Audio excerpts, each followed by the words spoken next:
এই দুনিয়া আসার সিরিয়াল আছে বাজার, যাওয়ার কিন্তু কোনো সিরিয়াল নাই। এই দুনিয়া আসার সময় আগে দাদা আসে, তারপরে বাবা আসে, তারপরে সন্তান আসে। যাওয়ার সময় এমন হয় দুনিয়া দাদা থাকে, নাতি জমিন থেকে বিদায় হয়। এই দুনিয়া এমন হয় বাবা দুনিয়া থাকে, সন্তান জমিন থেকে বিদায় হয়। ও বাজান, তোমার আমার ক্ষেত্রেও এমন হতে পারে কি পারে না? একটু আওয়াজ করে চিল্লায় জোরে বল। এই দুনিয়াতে সব মিলাও। আজকে এই যে কয়েকদিন আগে চলে গেল, হিসাব মিলাও না। কত মানুষ যেন মা গত বছর মায়ের সাথে ঈদ কাটাইছে, আজকে এই বছর ঈদ করতেছে, কিন্তু মা তাদের সাথে নাই। আছে না নাই? জোরে বলেন বাজার। গত বছর যখন ঈদ করেছিলা বাবা তোমার আমার সাথে ছিল, আজকের এই ঈদ করার সময় এখন বাবা তোমার সাথে নাই। ও বাজান রে, কেমন করে বুঝায়? আমিও তো একজন মা হারা সন্তান, আমি তো বুঝি মা হারাইলে কত কষ্ট লাগে। ঈদের সময় কত চারিদিক মানুষের জন্য কাপড় চোপড় গুলো কিনি, কিন্তু নিজের মায়ের জন্য একটা কাপড় কিনে এনে দেওয়ার তৌফিক আমি আজাদিন হয় না। এই বড় মজলিসটার মধ্যে কার কার ঘরে মা না? একটু হাতটা উঁচা করে দেখা। কার কার ঘরে বাবা না? আপনারাও হাত উঁচা করে একটু দেখা। হাতগুলো একটু তুলে রাখেন, আমার যুবকরা তাকায় দেখুক মা হারা মানুষদের চোখে পানিগুলো কেমন হয়, বাবা হারা মানুষদের চেহারা কেমন হয়। ও যুবক রে, মানুষগুলোর চেহারার দিকে একটু তাকাও। কারো চক্ষু দুইটা লাল, কারো চোখ দিয়ে কান বেয়ে বেয়ে পানি পড়ে, কারো চোখের কোটায় পানি জমে গেছে রে যুবক। এই মানুষগুলোর ঘরে মা নাই, মানুষগুলোর ঘরে বাবা নাই। আজকে আমাদের ভাই আব্দুল কাইয়ুম ভাই বাবা জমিন থেকে বিদায় হয়ে গেছে, আমার সাথে বলতেছেন আর বড় আফসোস করতেছেন, হুজুর এই মাহফিলে আপনারা দুইজন আসবেন, বয়ান করবেন, বড় শখ ছিল আমার বাবার, কিন্তু আমার বাবা তো এখন নাই, আমি তো দুইজনরাই আনতে পারলাম। এই দুনিয়ার মুসলমানেরা, যার দুঃখ সেই বুঝে, সন্তানই বুঝে বাবা হারানোর ব্যথা, সন্তান বুঝে মা হারানোর ব্যথা। ও বাজান রে, তোমাদেরকে বলে যাই শোনো, এই দুনিয়ায় কয়দিন থাকবা? বেশি দিন দুনিয়ায় থাকার গ্যারান্টি নাই। বরঞ্চ আমি তো সব সময় বলি আসার সিরিয়াল আছে, যাওয়ার কোনো সিরিয়াল নাই। ও বাজার, আজরাইল পেছনে গুরু গুরু গুরু গুরু করে ঘুরে, যেদিন আমার মালিকের আদেশ হয়ে যাবে, আজরাইল সামনে দাঁড়াইবার আগে আগে পাক্কা ইমানদার হও, পাক্কা সাচ্চা কোরআনওয়ালা হও। আজকের ময়দান থেকে ওয়াদা করে বের হও, রাস্তায় কদম বাড়াবো না, শয়তানি রাস্তায় কদম বাড়াবো না, গুনাহের রাস্তায় কদম বাড়াবো না। নবীর ওই কথা, বুদ্ধিমান দুই গুণ থাকলে বুদ্ধিমান, এক নম্বর নিজেকে যে নিজে চিনে, দ্বিতীয় নম্বর যেই মানুষটা মৃত্যুর পরের জিন্দেগির জন্য ভালো আমল করে, এমন ভালো আমল করব যেন আমার কবরটা জান্নাতের টুকরা হয়ে যায়, এমন ভালো আমল করব যেন আমাকে জাহান্নামের আযাবে জ্বলতে না হয়, এমন ভালো আমল করব যেন আমার কবরটা জাহান্নামের টুকরা না হয়। আমার মালিকের কাছে কাঁদো আর চিৎকার করে ডাকো, আয় আল্লাহ, যতদিন এই জমিনের মধ্যে থাকবো হারাম রাস্তায় চলবো না, শয়তানি রাস্তায় চলবো না, গুনাহের পথে চলবো না। কারা কারা ওয়াদা করতে তৈয়ার? দুইটা হাত উঁচা করে আমার আল্লাহকে দেখা, আওয়াজ দিয়ে চিৎকার করে জোরে ডাকো, আল্লাহ।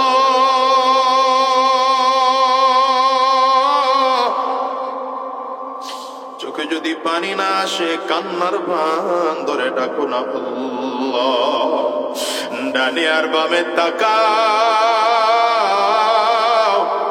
তাকিয়ে দেখো কার চোখের কোটায় পানি।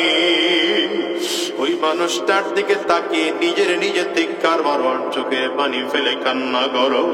এ বাজান, নিজের গুনাহের কথা স্মরণ করে কান্না করো। কত মানুষের ঘরে মা নাই, কত মানুষের ঘরে বাবা নাই, আব্বা আম্মার কথা স্মরণ করে কাঁদো, আর জোরে চিৎকার করে ডাকো আল্লাহ। আওয়াজ দিয়ে জোরে ডাকো না আল্লাহ। দয়ার মালিক, আমরা সবাই মিলে ওয়াদা করলাম হারাম রাস্তায় আর চলবো না, শয়তানি রাস্তায় চলবো না, গুনাহের পথে আর কদম বাড়াবো না। তোমার দ্বীনের পথে চলবো, ইসলামের পথে চলবো, কোরআনের পথে চলবো, কোরআন ও সুন্নাহ অনুযায়ী নিজের জীবনটাকে সাজাবো। আয় আল্লাহ, তুমি কবুল করে নাও, কবুল করে নাও। জবান খুলে বলো আমিন, আওয়াজ করে চিল্লে বলো আল্লাহুম্মা আমিন। পয়গম্বরে আরবির দিকে তাকাও, আমার নবীর সাহাবায়ে কেরামদের দিকে তাকাও না। আমি তো বলি মানুষগুলো হজ করার জন্য মক্কাতুল মুকাররমায় যায়, মক্কায় যাওয়ার পরেই তো হজের আহকামগুলো শেষ হয়ে গেল। উমরা করার জন্য গেলেন, কাবা তাওয়াফ করলেন, সাফা মারওয়া দৌড়াইলেন, মাথা কামাইলেন, হজের আহকাম শেষ হয়ে গেল। মদিনায় না গেলেও তো অসুবিধা নাই, বড় হজ করার জন্য গেলেন, কাবায় দৌড়াইলেন, সাফা মারওয়া দৌড়াইলেন, মাথা হলক করলেন, আবার সামনের দিকে গেলেন, মিনা মুজদালিফা আরাফায় গেলেন। সব তো মক্কায়, কিন্তু পাগলগুলো কেন মদিনায় যায়? মদিনায় যাওয়ার একটাই মাত্র কারণ, যেই নবীর জন্য জান্নাতের রাস্তা পাইলাম, যেই নবীর জন্য জাহান্নাম থেকে ফিরার রাস্তা পাইলাম, যেই নবীর জন্য ঈমান নামের চমৎকারে দৌলত পাইলাম, যেই নবীর জন্য কোরআন পাইলাম, যেই নবীর জন্য আখিরাতের আযাবের কথা জানতে পারলাম, যেই নবীর মাধ্যমে জাহান্নামের আযাবের কথা জানলাম, যেই নবীর মাধ্যমে জান্নাতের কথা জানতে পারলাম, যেই নবীর মাধ্যমে আল্লাহর পরিচয় জানলাম, সেই নবী তো মক্কায় থাকে না, সেই নবী আমার মদিনায়। আমি আমার নবীর মদিনায় না যাইয়া কেমন করে বাংলাদেশে যাব? এই জন্য পাগলেরা দৌড়ায় আমার নবীর মদিনার গলিতে গলিতে হাঁটে, আর বলে আহারে এই গলিতেই বুঝি আমার নবী হেঁটেছিল। কত আশিকদেরকে দেখেছি নবীজির গলিতে গলিতে হাঁটে, আর চোখের পানিগুলো ফেলে ফেলে কান্না করে, আর বলে মদিনার এই গলি কত চমৎকার, মদিনার মাটি তোর কপাল কত ভালো, মদিনার গলি গলি তোর কপাল কত ভালো। সরওয়ারে দো জাহান সাইয়্যিদুল আম্বিয়া ইমামুল আম্বিয়া তোর কদমে কদমে কদমে কদমে চলেছে। রিয়াজুল জান্নাহ আল্লাহর বান্দারা গিয়া দাঁড়ায়, রিয়াজুল জান্নাহর পাশে দাঁড়াইয়া বান্দারা নামাজ পড়ে আবার চোখের পানি ফেলে কান্দে, আর ডেকে বলে আল্লাহ। এই জায়গাটাই তো কত চমৎকার জায়গা, এই জায়গায় বুঝি তোমার নবী রাহমাতুল লিল আলামিন দাঁড়ায় দাঁড়ায় তাহাজ্জুদের নামাজ আদায় করত। এই জায়গায় বুঝি দাঁড়াইয়া দাঁড়াইয়া তোমার নবী কত চোখের পানি ফেলতো। এই জায়গায় দাঁড়াইয়া দাঁড়াইয়া বুঝি তোমার নবীর কত স্মৃতি বিজড়িত জায়গা এটা। তোমার নবী এখানেই তো বসে থাকতো, এখানেই তো তোমার নবী সাহাবায়ে কেরামদেরকে তালিম দিত, এই মেম্বারে বসেই তো তোমার নবী রাহমাতুল লিল আলামিন সাহাবায়ে কেরামদেরকে বয়ান শোনাইতে। আজকে নবী না, ও দুনিয়ার মুসলমান যুবকরে ভালো করে বলো, আমেরিকায় যাও, চাইনিজ, জাপান, জার্মান যাও, ইন্দোনেশিয়া, ফ্রান্স, মালয়েশিয়ায় যাও, বলো না আমার নবীর রওজায় যাইতে মনে চায় কি চায় না? একটু চিৎকার করে বলো, চাইতে মনে চায় কি চায় না? কার কার মনটায় চায় হাতটা উঁচা করে দেখাও, একটু হাতটা উঁচা করে চিৎকার করে মালিক রে ডাক দাও, আওয়াজ দিয়া বলো আল্লাহ।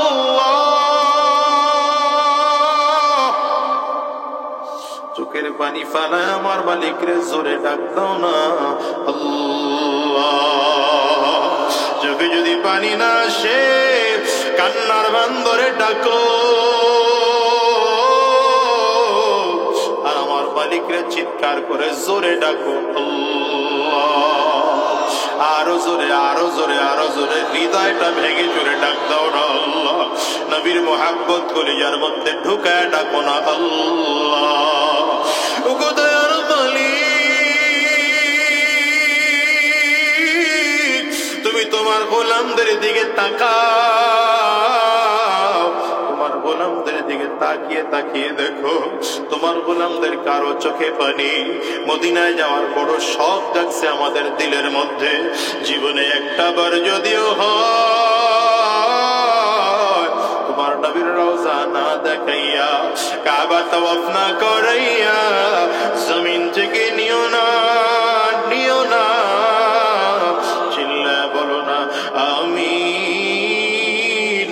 মনের মাধুরী মিশে হৃদয়টা উজাড় করে করে বলো, মনে বড় আশা ছিল যাব মদিনায়। বলো না, মনে বড় আশা ছিল।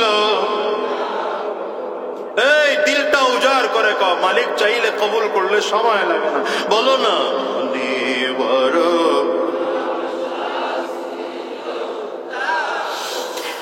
সালাম আমি করব গিয়ে। বলো সালাম নবীর যা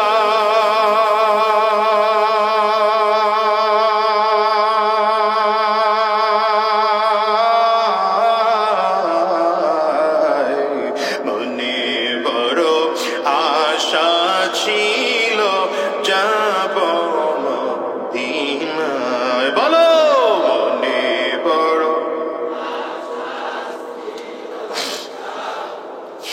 আরব সাগর পারে দেব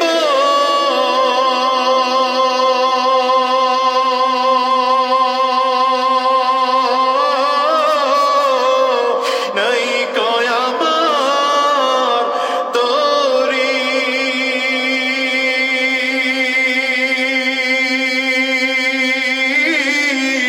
পাখি নয় যে ওরে যাব ডানাতে ভর করি।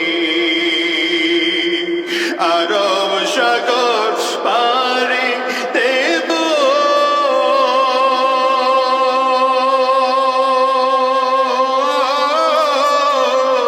নাই কয়াবার তোরি,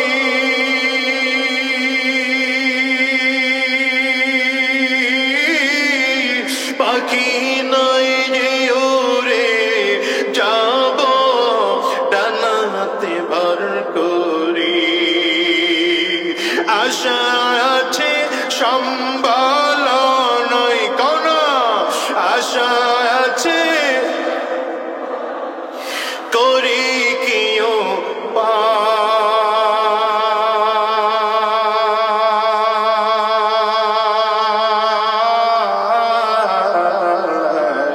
মনে বড় আশা ছিল যাব মদিনায়। বলো না, মনে বড় আশা ছিল যাব। আল্লাহ জীবনে একবার হলো তোমার নবীর রওজার পাশে দাঁড়াইবার তৌফিক দিও। চিল্লায় বলেন নবী, জীবনে একবার হলো কাবা তাওয়াফ করার তৌফিক দিও। চিল্লায় বলো আমিন। মুসলমান ভাইরা আমার, এই জন্য বলি ভাই, আমার নবীর কবর রওজার কারণে সাহাবায়ে কেরামদের কবরের দাম বেড়ে গেল, আবু বকর সিদ্দিকের কবরের দাম বেড়ে গেল, ওমর ফারুক রাদিয়াল্লাহু আনহুর কবরের দামটাও বেড়ে গেল। এই যে হযরত ওমর ইন্তেকালের মুহূর্তে যখন কাফির মুশরিকগুলো আমার নবীকে আঘাত করেছে, আবু বকর সিদ্দিক ওমর ফারুক রাদিয়াল্লাহু আনহুকে কাফির মুশরিকরা এত জোরে আঘাত করেছে, খাদ্যথলিটা কেটে পর্যন্ত গিয়েছে। চিকিৎসকরা এসে বলল, ওমর কাজ হবে না, মনে হয় দুনিয়ায় বেশিক্ষণ বাঁচবেন না, খাদ্যথলি কেটে গেলে দুনিয়ায় বেশিক্ষণ বাঁচা সম্ভব না। আপনার পরবর্তী খলিফাতুল মুসলিমিন কে হবে, আমিরুল মুমিনিন কে হবে নির্ধারণ করে ফেলেন।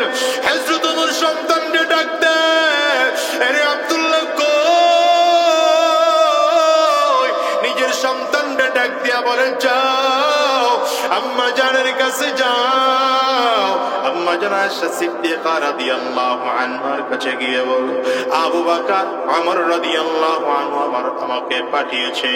আব্বু মনে হয় বেশিক্ষণ বাঁচবেন না, যদি জমিন থেকে বিদায় হয়ে যান আমার ফারুকের মনের বড় আশা রাহমাতুল লিল আলামিন আর আবু বকরের পাশের কবর যেন ওমর রাদিয়াল্লাহু আনহু হয়।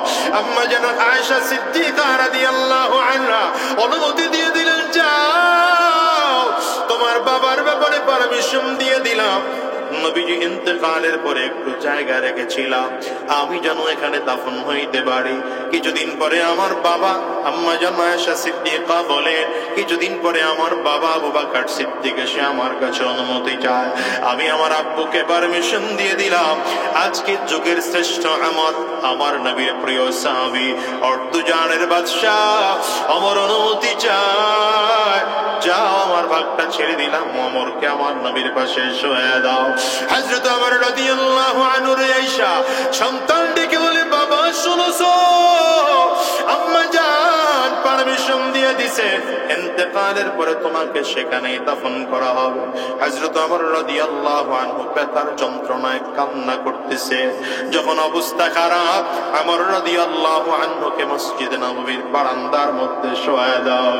হযরত ওমর নিজের গালটা মাটির সাথে লাগায় আর ঘষতেছে আর চিল্লায় চিল্লায় মালিকরে ডাক দেয় আর আওয়াজ করে করে নিজেরই নিজে ধিক্কার করে করে বলে, ওয়াইলুল লাকা ইয়া উমর ইল্লাম ইয়াগফির লাকা রাব্বুক, ওয়াইলুল লাকা ইয়া উমর ইল্লাম ইয়াগফির লাকা রাব্বুক।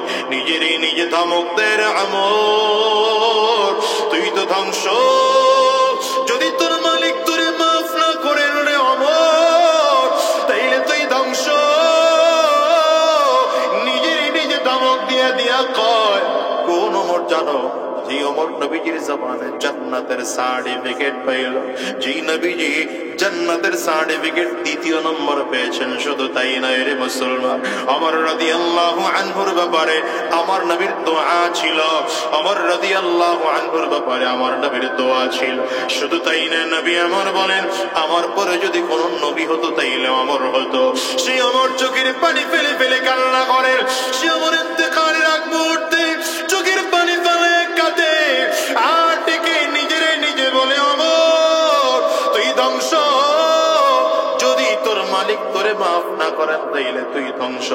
ও দুনিয়ার মুসলমানের একটু হিসাব দিলে দেখো, এই ওমর রাদিয়াল্লাহু আনহু ইন্তেকালের আগ মুহূর্তে সন্তানরা আবারও ডাক দিয়েছে, আব্দুল্লাহ সামনে আসো।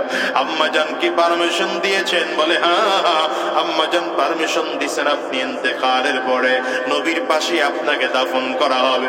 হযরত ওমর নিজের সন্তানরে ডাক দেয়, এখন এই সিদ্ধান্ত নিবা না, আমি যখন জমিন থেকে বিদায় হয়ে যাব,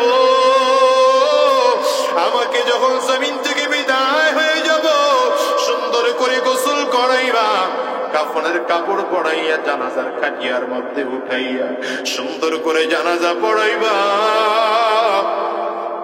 জানাজা কমপ্লিট হয়ে গেলে আমার লাশটাকে নিয়ে আম্মা জান আয়েশা সিদ্দিকার দরজার সামনে নিয়ে রাখবা। আম্মা জানরে তখন আবার প্রশ্ন করবা, যদি আম্মা জান পারমিশন দেয় তাইলে নবীর পাশে দাফন করবা, আর যদি পারমিশন না দেয় তাইলে জান্নাতুল বাকির মধ্যে নিয়ে দাফন করবা। সন্তান বলে, বাবা কেন? আম্মা জান পারমিশন তো দিয়ে দিয়েছেন, নতুন করে আবার কেন প্রশ্ন করা লাগবে? হযরত ওমর বলেন, এখন আমার পরিচয় আমি খলিফাতুল মুসলিমিন, এখন আমার পরিচয় আমি আমিরুল মুমিনিন, এখন আমার পরিচয় অর্ধ পৃথিবীর বাদশাহ। কিন্তু আমি ইন্তেকালের পরে যখন আমারে গোসল করাইবা, আমারে যখন কাফন পড়াইবা, জানাজা পড়ানো কমপ্লিট হয়ে যাবে, এই সময়টুকুর মধ্যে মদিনায় অন্য একজনকে রাষ্ট্রপ্রধান বানিয়ে দেওয়া হবে, অন্য কাউকে খলিফাতুল মুসলিমিন বানিয়ে দেওয়া হবে, অন্য কাউকে আমিরুল মুমিনিন বানাইয়া দেওয়া হবে। তখন আমার পরিচয় আর অর্ধ পৃথিবীর শাসক ওমর থাকবে না, তখন আমার পরিচয় আমি গোলাম, নবীর একজন সাধারণ সাহাবী ওমর। আমার পরিচয় থাকবে খাত্তাবের ছেলে ওমর। আম্মা জান যদি আজকে লজ্জায় পড়ে অনুমতি দেয়, তাইলে সেদিন দিন আম্মা জান না করে দিব। যদি ওই দিন অনুমতি দেয় তাইলে আম্মা জানের সেখানে নিয়ে দাফন করবা। ও দুনিয়ার মুসলমানেরা শোনো, হযরত ওমর রাদিয়াল্লাহু আনহু অর্ধ পৃথিবীর শাসক হওয়ার পরেও মনে মনে বড় ভয়, আমার শাসন ক্ষমতার কারণে যদি লজ্জায় পড়ে আম্মা জান পারমিশন দেয় তাইলে এই পারমিশনটা আমার মন মতো হবে না। ও দুনিয়ার মুসলমানেরা শোনো, আজকে দুনিয়ার 2-4 টাকার ক্ষমতা ভাইয়া আমার মালিক রে ভুলে গেছো। বলো তুমি কত টাকার মালিক, যে সম্পদের মালিক হওয়ার কারণে আজকে মালিকের হুকুম তোমার কাছে ভালো লাগে না।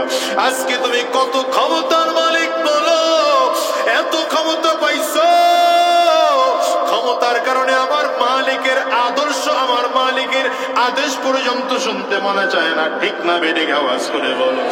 এজন্য নবী আমার বলেন, আল কাইয়িস মান দানা নাফসাহু ওয়া আমিলা লিমা বা'দাল মাউত। বলেন বুদ্ধিমান কে? ভুলে গেছেন? বুদ্ধিমান কে?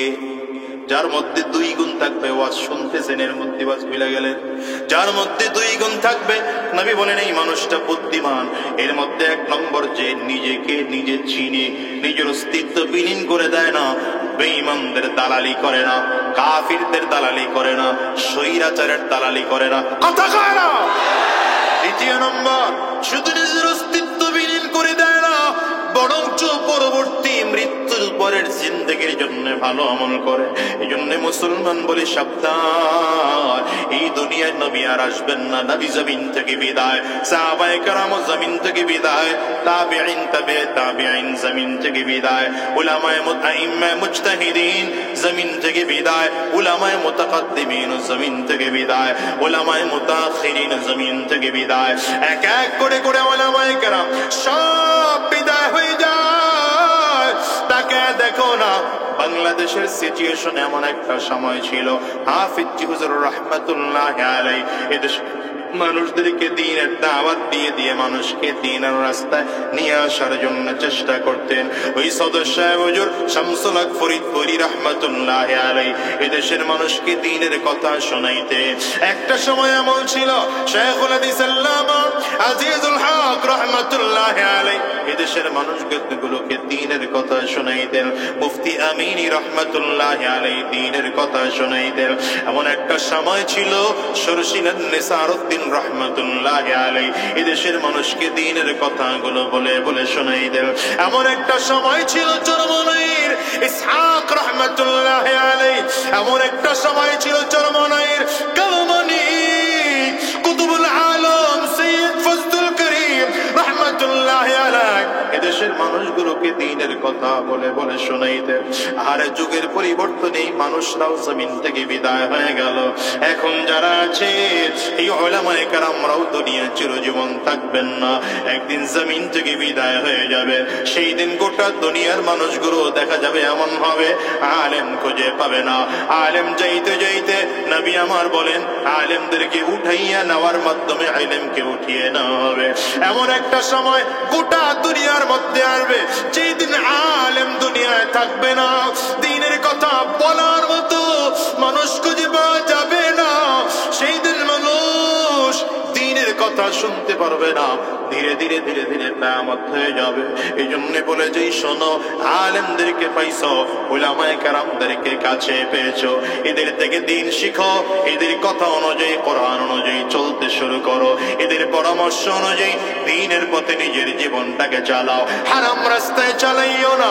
আর আলেমদের মুহাব্বত কলিজার মধ্যে ঢোকাও। নবী নয়, নবী থাকা অবস্থায় সাহাবায়ে কেরাম তো আমার নবীর মুহাব্বত কলিজায় রেখে রেখে চলতো। নবী যখন জমিন থেকে বিদায় হয়ে গেলেন, সাহাবায়ে কেরামদের মুহাব্বত নিয়ে মানুষ চলতো। আজকে উলামায়ে কেরাম এই জমিনের মধ্যে আছে, এদের মুহাব্বত কলিজার মধ্যে ঢোকাও, হারাম রাস্তায় কদম বাড়াও না। কেন বলি জানো? সাহাবায়ে কেরাম আমার নবীর জন্য এতটা পাগল, নিজের সন্তান নিজের বাবা মা সব ছাড়তে রাজি, নবী ছাড়তে রাজি না। ওই যে ছোট একটা বাচ্চা হযরত তালহা রাদিয়াল্লাহু আনহু বাবার হাত ধরে ধরে ধরে নবীজির দরবারে চলে আসতো। বাবার নাম বাড়া, বাচ্চাটার নাম ছোট্ট মানুষ, বাচ্চাটার নাম তালহা। তালহা ইবনে বারা রাদিয়াল্লাহু আনহু বাবার হাত ধরে নবীজির দরবারে আসতো। দূর থেকে আমার নবীজির চমৎকার চেহারাটার দিকে তাকাইয়া থাকতো। বাবা সন্তানটারে দূরে বসাইয়া নবীজির সাথে চমৎকার করে কথাবার্তা বলতো। একদিন এমন করে কথাবার্তা বলতেছে, সন্তানটা দূরে বসা, নবীজির সাথে কথাবার্তা বলে বাবা যখন বাড়ির দিকে রওনা করলে, সন্তান বাবার হাতটা ধরে চেহারার দিকে তাকায় বলে, আব্বু আমারে যখন নিয়ে আসো নবীর কাছে আমারে বসতে দাও না, নবীর থেকে আমারে দূরে সরায় রাখো। বাচ্চা বইলা তুমি আমার নবীর সাথে কত চমৎকার করে মজার মজার কথা কাও, আমার কি নবীর সাথে এমন চমৎকার করে কথা বলতে মনে চায় না? আমার হাতটা একটু ছেড়ে দাও, আমি আমার নবীর সাথে একটু কথা বলবো। সন্তানের কথায় আবেগ হইয়া বাচ্চার হাতটা বাবায় ছেড়ে দিয়েছে। সন্তান একটা দৌড় দিয়া নবীজির সামনে দাঁড়াইয়া আমার নবীজির সুন্দর চেহারাটার দিকে তাকিয়ে বলেন, পয়গম্বর আমার আব্বু একাই কি আপনারে ভালোবাসে? আমি কি আপনারে ভালোবাসি না? ওগো নবী আমার, আমার দিকেও তাকান, আমি আপনারে বড় কলিজা দিয়ে ভালোবাসি। রাহমাতুল লিল আলামিনের দিকে তাকিয়ে বাচ্চাটা বলে, পয়গম্বর আমার বাড়ি অনেক দূরে, আব্বু নিয়ে আসলে আপনার কাছে আসি, আব্বু আর না আনলে আমি আসতে পারি না। কবে দেখা হয় জানি না, আজ চলে গেলে আর কোনোদিন আপনার সাথে দেখা হয় কিনা জানি না।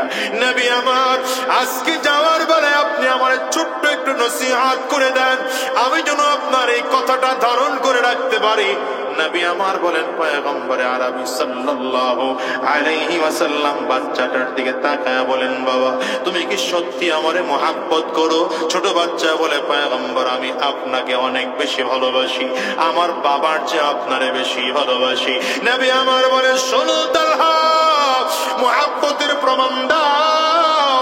তোমার কোমরের মধ্যে যে খঞ্জরটা আছে, চাকুটা আছে, যাও এই খঞ্জর দিয়ে তোমার বাবার মাথা কেটে এনে আমার কাছে হাজির করো।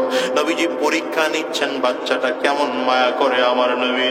বলতে দেরি হয়, বাচ্চাটা নিজের কোমর থেকে চাকুটা বের করে বাবার দিকে পাগলের মতো করে দৌড় দেয়। রাহমাতুল লিল আলামিন হাতটা ধরে ডাক দেয়, আয় তালহা সাবধান, এমন করে পাগলামি করো না। আমি নবী জমিনের মধ্যে চলে আসি নাই যে সন্তান বাবার গলায় ছুরি ধরবে, বরং আমি নবী এই জন্য জমিনে আসছি সন্তান বাবার খেদমত করবে, মায়ের খেদমত করবে। কিন্তু আমি নবী পরীক্ষা করতে চেয়েছিলাম তুমি আমারে আসলেই মহব্বত করো কিনা। আল্লাহ শোনো, এই মহব্বত করি যার মধ্যে রাখো, যার মধ্যে রাখা চিরটা জীবন যদি চলতে পারো আর নসিহত লাগবে না। রাহমাতুল লিল আলামিনের দরবার থেকে বাচ্চাটা চলে গেল। লম্বা দিন পরে বাবাই কিছুদিন পরে নবীজির কাছে আসছে। আমার নবী তাকায় দেখেন এই ছোট্ট আশিক তালহাটা আজকে বাবার সাথে হাত ধরে ধরে নবীজির কাছে আসে নাই। নবী আমার ডাক দেয়, এই বাড়া কই আমার ছোট্ট আশিক এই তালহাটা কোথায়? রাহমাতুল লিল আলামিনের দিকে তাকাইয়া বাচ্চার বাবা চোখে পানি ফেলে ফেলে কান্না করে আর ডেকে বলে, নবী আমার এই বাচ্চাটারে যখন নিয়ে আসতাম তখন তো আমার বাচ্চা জমিনে ছিল, আজকে কেমন করে নিয়ে আসবো? আমার বাচ্চাটা জমিন থেকে বিদায় হয়ে আমার মালিকের কাছে কবরে চলে গেছে। রাহমাতুল লিল আলামিন কান্না করেন আর ডেকে বলেন, রে বাড়া তোমার বাচ্চাটা বিদায় হয়ে গেল, আমার একটু জানাইলা না? জানাইলে তো অন্তত আমি তোমার বাচ্চার জানাজায় উপস্থিত হইতে পারতাম, তোমার বাচ্চাকে আমি নিজের হাতে কবরের মধ্যে রাখতে পারতাম। এই হযরত বাড়া কান্না করে আর বলেন, পয়গম্বর জানাইতে তো চাইছিলাম, কিন্তু এই ছোট্ট আশিকটা আপনাকে জানাইতে নিষেধ করেছে। বলে কেন? বলে আমি যখন আপনার এই দরবার থেকে চলে গেলাম, বাড়িতে যাওয়ার পরে কিছুদিন পরে দেখি হঠাৎ করে রাতের বেলায় প্রচন্ড জ্বর। জ্বরের কারণে আমার বাচ্চাটা থর করে কাঁপতেছে। আমার বাচ্চাটার মাথা উঠাইয়া আমি আমার কোলের মধ্যে নিয়ে মাথাটা মোছাই। আমার সন্তানটা আমার দিকে তাকায়, আর দেখি জ্বরের কারণে থর করে কাঁপে। হঠাৎ করে আমার দিকে তাকায় বলে, আব্বু আমার কাছে মনে হয় আমি আজকে রাতে মনে হয় বাঁচবো না, জমিন থেকে বিদায় হয়ে যাবে। তবে আব্বু শোনো, যদি সকাল পর্যন্ত বাঁচি, সকালে যদি আমার মরণ হয় আমার নবীরে খবর দিবা, যেন আমার নবী এসে আমাকে জানাজা পড়ায়, আমার নবী যেন নিজের হাতে আমাকে দাফন করে কবরের মধ্যে রাখে। আর যদি রাতের বেলায় বিদায় হই, বাবা সাবধান, আমার আব্বারে খবর দিবা না। কেন খবর দিব না বাবা? বলে আব্বু তুমি জানো না আমার নবীর কোটা আরব দেশে দুশমন। আমার নবী যদি আমার মৃত্যুর খবর শুনে, তাইলে আমার বাড়ি আমার নবী চলে আসবে। রাতের বেলা একা একা আসতে গিয়ে যদি কোন দুশমন আমার নবীর উপরে আঘাত করে, আমি ইন্তেকাল করেও নিজে ক্ষমা করতে পারবো না।